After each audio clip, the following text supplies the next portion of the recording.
doing? Can you believe it's less than 4 weeks to Christmas? Like, seriously, what is going on? Well, Christmas aside, today's video, I'm doing a little bit of a mini review on a DJI Standard 3 drone. So basically, we purchased this about 12 months ago, around about Christmas last year. Kabish had relocated from New Zealand. He had like a racer drone, so he kind of had some experience with it, but he was kind of keen to buy like a video drone. And I didn't have a drone, but I wanted like a drone to film and take photos with. So my logic was, let's go ahead and buy a entry-level one, so that if we do crash it, which, come on, let's face it, it's inevitable, it's going to happen, then I feel okay, not okay, but I feel better knowing it's a £400 to £500 one as opposed to like over £1,000 one. So we went ahead and bought one. The one that we ended up was, as I said, the Phantom 3 Standard. This is the box, and what I wanted to do is just like a short review of our experience with it, because there were so many different, even within just DJI's range.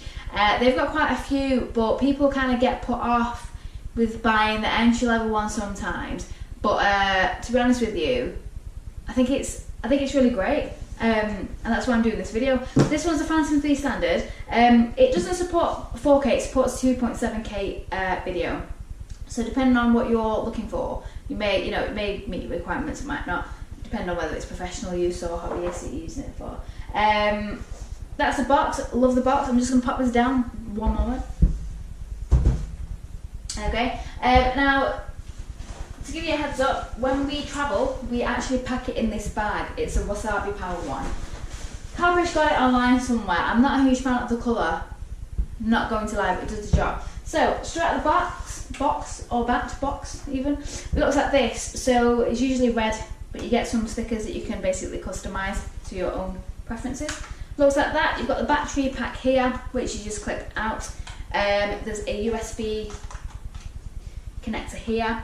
You've got your gimbal or camera. As soon as you take that off, you've got the memory card slot just on top of the gimbal, so it's all easily accessible and whatnot. I'm going to pop the drone down for just a moment. Then you've got the controller that comes with it. Controller looks a little bit different to this. We basically detached the main area, the top section here, and we've got a booster that we Kabish ordered it off eBay or Amazon or something like that. Just to get some more range on it, really. Really sort of self-explanatory. You've got two control sections here, obviously controlling your drone when you're flying it, and then you've got this little sort of dial, if you like, for the control of your camera. Dead intuitive, really light, and your phone or iPad clips into this little bit here. Gonna pop that down. Along with that, straight out the box, you get around about 8 propellers. 1, 2, 3, 4, 5, 6. So you get 6 propellers. 6 propellers. They're all colour coded as well, so you've got black and grey, which you cross reference to the drone heads. You can just basically screw them on. We got a battery with it. We got a second battery. I'll go into that in a few minutes, but battery time, we on average get around 18 to 22 minutes, depending on weather conditions. We've flown it in sort of icy conditions, we've flown it in rain, accidentally obviously, and sunset, sunrise, in the heat. So we've actually been taking it out on quite a few different sort of weather conditions, which is quite good to experience it in. So the drone itself, now for an entry-level drone, I think it's bloody amazing. It's between £400 to £500 now, and it's holding it, oh, the dog's outside next door.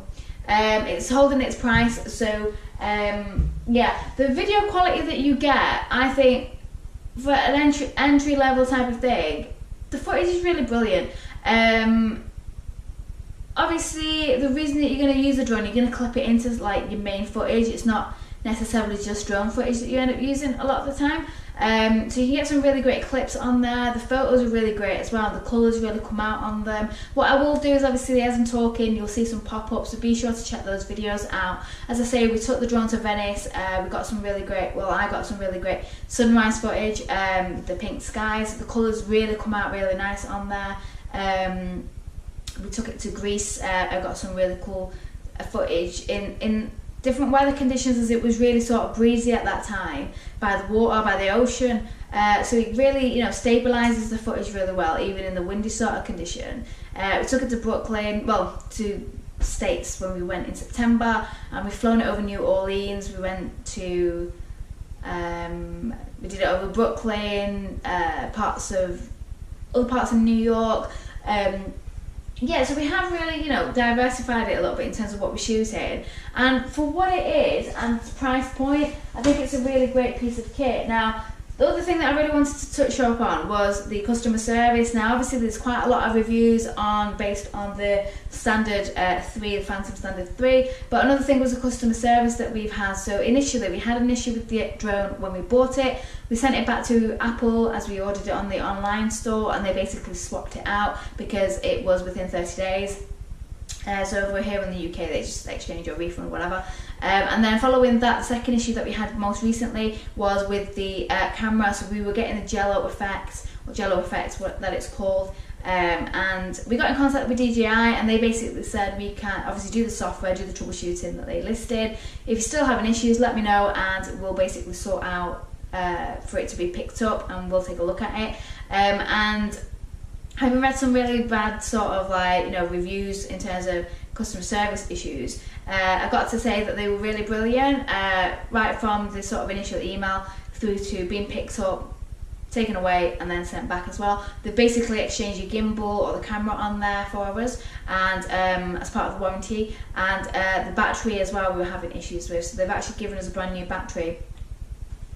So that was good. So now we've got 2 working batteries instead of 1, which is perfect. So my only gripe with this, I mean, a lot of people complain about the size. Obviously, it's not the smallest one in comparison to what's available on the market now with DJI.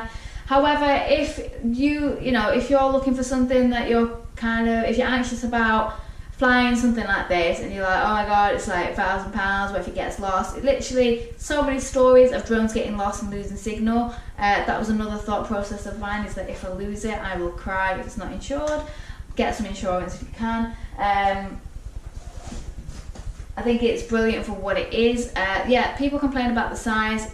As I say, yes, it is a bit bigger than the others, but if you're travelling quite frequently with it, it's great for carry-on. You can literally just pack it into your carry-on and take it on board with you. We've not had any issues within Europe. We didn't have any issues taking it on aboard the plane when we went to America either. So size-wise, yes, a little bit chunky, but for the price point that you're paying for, I think it's brilliant. I hope that kind of covers it. The range that we've been getting, we've not been getting as much in the city, in all honesty, hence why we bought the extender for it. But when we went to New Orleans, and there wasn't that much of a built-up area when we went out kayaking, we got some really great sort of like distance and speeds with it. Distance and height with it. So we were really happy with that. So yeah, that will vary massively on where you're flying your drone. That's a huge thing in my opinion. But that's it. I think that pretty much covers what I wanted to say. I would really recommend it. And if you have been considering it, or if you're thinking of buying it for yourself for Christmas or birthday gift, something like that, go for it. You can always sell it and upgrade it, as it seems to be holding the value quite well as well on places like eBay or whatever. So yeah, definitely worth it. If you guys have got any questions, obviously leave a comment below and I'll get back to you. If you've got any ideas or any videos that you specifically want to see, any other products or just travel stuff or whatever, literally just comment below and I'll try my very best to create a video that kind of covers those type of things. And that is it. Don't forget to hit the subscribe button, and I will be back very, very soon. Bye for now.